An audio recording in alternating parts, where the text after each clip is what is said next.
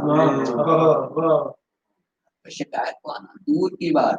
امام نے اپنے فرزندوں کے ساتھ گئے تھے رخصت کرنے کے لیے، رخصت کیا ہے، ابو ذر غفاری جہاں چلے جاتے ہیں، لیکن جب وہاں پہنچے ہیں تو آپ کو تاریخ کا پتہ ہے نا کہ آپ نے اپنی بیٹی کو وصیت کر کے کہا کہ نہ جانے کتنے اور کب تک ہمیں یہاں رہنا ہو، لیکن جب میں نہ رہ جاؤں تو اس رستے پہ چلی جانا، علی آئیں گے ضرور،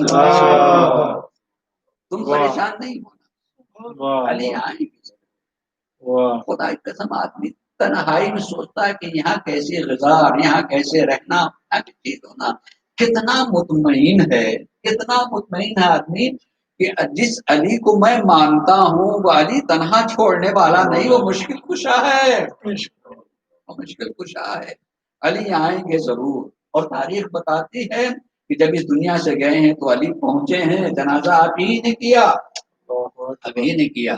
ماننے والا ہو تو ایسا ماننے والا، ماننے والا ہو تو ایسا خالی وقت دیکھے کہ مجھے اذیت سے کس طریقے سے نکالنا، وہ جانتا ہے کہ اگر وہ آگاہ ہے تو میری اذیتوں میں بھی میری نجات ہے۔ انسان گرامی، اب آپ ذرا سے لمحے کے لیے سوچیں اور مدینے میں اپنے تصور کو لے کر کے جائیں، انشاءاللہ آپ روئیں گے، بس مدینے میں اپنے تصور کو لے کر کے جائیں۔ امام حسین، امام حسین، چونکہ یہاں اگر آج ذکر نہیں کروں گا، میں کل تھوڑا تذکرہ کروں گا۔ بلایا جا رہا ہے، غور کیجیے گا، بلایا جا رہا، امام ولید کے دربار میں آ چکے، لیکن اہتمام کیا ہے، جناب شہزادی حضرت زینب کبریٰ، اور کہ جناب حضرت شہزادی زینب کبریٰ اپنے بھائی کی کتنی چاہنے والی ہیں کہ جب امام حسین چلے ہیں تو تاریخ یہاں تک بتاتی کہ کم سے کم 18 افراد کو جناب زینب کبریٰ نے ساتھ کر دیا، میرا بھائی جا رہا، حفاظت کے لیے آپ نے بھیجا ہے۔ لیکن جب دربار میں پہنچے تو امام حسین نے اتنی ہی کہا تھا، مجھے بلایا گیا، تم لوگ باہر کھڑے رہو، ہاں اگر میری آواز بلند ہو جائے تو اندر آ جانا۔ لیکن جو میں بیان کر رہا ہوں عزیزوں، میں رخصت مدینے سے پڑھنا چاہوں گا، تصور کیجئے گا، انشاءاللہ آپ کا دل روئے گا۔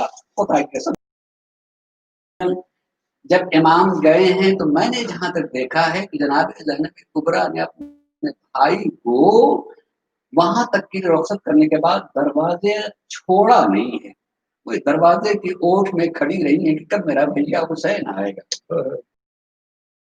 آیا ہے، آئے گا۔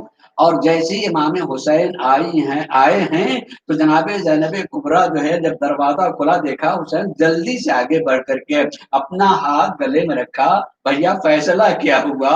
اور اسی لمحے امام حسین اتنا کا پہنا، کل سفر کا دن، کل یہاں سے جانا ہے، چلنا ہے، سفر کے تمام سامان تیار کیے جائیں، بس اسی وقت سے لے کر کے جناب زینب جو ہیں سفر کے تمام اسباب اور سامان تیار کرنے لگتے ہیں، اور اس کے بعد سے امام حسین صلی اللہ علیہ وسلم رخصت ہونا شروع ہوتے ہیں۔ دو رخصتیاں ہیں، توجہ کروں گے، ایک جب مدینہ چھوڑ رہے تھے تب، اور ایک میدان کربلا میں جب کوئی نہیں رہ گیا تھا تب۔ بس خالی تصور کرے، خدا کی قسم آنکھوں میں آنسو آئیں گے، اور یقیناً ہمارے آنسوؤں کو لینے کے لیے حسین کی ماں یہیں کہیں بیٹھی، یہیں کہیں بیٹھی ہوئی ہیں کہ امام حسین اپنے سب سے پہلے نانا کے مزار پہ جاتے ہیں، اور جانے کے بعد میں نے تاریخ میں جملے دیکھے ہیں، امام حسین نے نانا کے قبر پہ آ کر 2-3 جملے کہے، انا فرخت حسین وابن فرخت کا، اے میرے نانا میں آپ کا چہیتا بیٹا حسین ہوں۔ دل سے چاہنے والے، میرے نانا میں آپ کا چہیتا بیٹا حسین، اور پھر دوسرا جملہ بدل کے کہا، اور آپ کی چہیتی بیٹی فاطمہ کا بیٹا حسین حسین ہوں۔ اور آپ کی امت نے مجھے اتنا پریشان کر دیا ہے، مجھے آپ کی قبر چھوڑ کر کے جانا پڑ رہی ہے۔ نہ جانے کیسے اور کس تصور میں گفتگو کر رہے تھے، گفتگو کرتے کرتے ایک مرتبہ تھوڑی سی غنودگی طاری ہو گئی، کہ اسی غنودگی کے عالم میں رسالت مآب آ جاتے ہیں، اور جیسے ہی رسالت مآب آئے ہیں، کہا نانا آپ مجھے اپنے ساتھ میں لے لیجیے، میں اب یہاں رہ نہیں سکتا ہوں۔ جیسے ہی کہا نانا اپنے ساتھ میں لے لے، میرے لال کیا تم دین کے بچانے کے لیے آج آگے نہیں جاؤ گے؟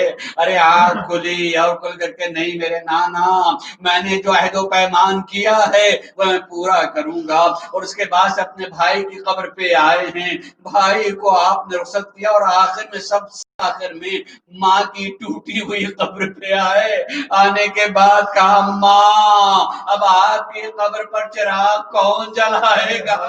اور شاید وہی لمحہ تھا کہ قبر حسین قبر زہرا لرزی ہوگی۔ میرے لال اگر تم جا رہے ہو تو زہرا بھی مدینے میں نہیں رہ جائے گی، زہرا تمہارے ساتھ ساتھ میں ہوگی۔ عزیزو ایک تصور پیش کر کے، اور اس تصور کے ساتھ ساتھ غور کیجئے گا کہ آج بھی ہمارے گھروں میں، ہمارے سماج اور معاشرے میں ہو سکتا ہے کہ ہماری ہی دعاؤں کا نتیجہ ہو، ہماری اولاد ہمارے گھر میں سے کوئی دوسری جگہ ترقی کر جا اور جا رہا ہو کسی دوسرے ملک میں، گھر میں جتنے افراد ہوتے ہیں وہ جس دن جو ہے اس کے جانے کا ہوتا ہے، اسے رخصت کرنے کے لیے جمع ہوتے ہیں، لیکن آپ کو اندازہ ہے کہ جب رخصت کرنے کے لیے ہوتے ہیں دعاؤں کا نتیجہ ہے، اس کی ترقی ہے، مگر جب جا رہا ہوتا ہے وہ گھر چھوڑ رہا ہوتا ہے تو ہو سکتا ہے کہ ماں کسی طرف جو ہے اس کی آنکھوں میں آنسو ہو، باپ کی آنکھوں میں آنسو ہو، بھائی بہن، اور اگر جانے والے کی کوئی اولاد ہو تو ہو سکتا ہے کہ وہ تڑپ تڑپ کر کے رو رہا ہو۔ عزیزان گرامی، جبکہ معلوم یہ کامیابی کے لیے جا رہا ہے، عہدہ پا کر کے جا رہا ہے، مگر جا رہا ہے تو رخصت کرتے ہوئے آنکھوں میں آنسو ہوتے ہیں۔ ذرا تصور کریں کہ جب امام حسین نکل رہے ہوں گے، پتا ہے کہ جا رہے ہیں تو واپس نہیں آئیں گے، عالم کیا رہا ہوگا۔ عبداللہ ابن سنان کہتا ہے کہ میں اسی دن پہنچا، سناٹا تھا، میں نے پوچھا کہ یہ کیا ہو رہا ہے، بے خبر تمہیں پتا نہیں فرزند رسول آج مدینہ چھوڑ رہے ہیں۔ میں پہنچ گیا، میں نے کیا دیکھا کہ وہاں سواریاں لائی جا رہی ہیں، ایک سواری لا کے بیٹھایا گیا، میں نے دیکھا ایک جوان بچہ بڑھا ہے اور سواری کو سوار کیا، اور جیسے سوار کے میں نے پوچھا کہ یہ کون بچہ ہے، یہ سوار ہونے والی بیوی کون ہے؟ تم نہیں پہچانتے؟ یہ بچہ جو ہے قاسم ہے، اپنی ماں کو رخصت کر رہے ہیں، اپنی ماں کو سوار کر رہے ہیں۔ ابن سنان کہتے ہیں کہ ایک لمحہ وہ آیا کہ جب ایک بیوی آگے بڑھی تو میں نے دیکھا حسین خود کھڑے ہو گئے، عباس ایک طرف کھڑے ہو گئے، میں نے پوچھا یہ کون ہے؟ تمہیں پتا نہیں؟ یہ علی کی بیٹی زینب سوار ہے۔ میں کہوں گا زینب کبریٰ مدینے سے جا رہی تھی، حسین آگے سوار کر رہے ہیں، لیکن جب کربلا سے چلنا ہوا تو زینب نے سر اٹھا کے کہا تھا بھیا دیکھو زینب اکیلی رہ گئی ہے، ماں جائے آؤ، ارے کوئی سوار کرنے والا نہیں، اور اکیلی زینب اللہ سيعلم الذين ظلموا أي منقلب ينقلبون. پروردگار ہمارے اس مختصر سے عمل کو قبول فرما لے، ہمارے آنسوؤں پر ہمارے زہرا میں جگہ ہمیں جو پریشان ہوں تو شان سے نجات عنایت فرما، جو مریض ہوں شفا عنایت فرما، پروردگار جو دنیا میں ہماری بانیاں لے بیٹھ عبادت فرما، ہم نے زہرا قبول فرما اور ہم سب کو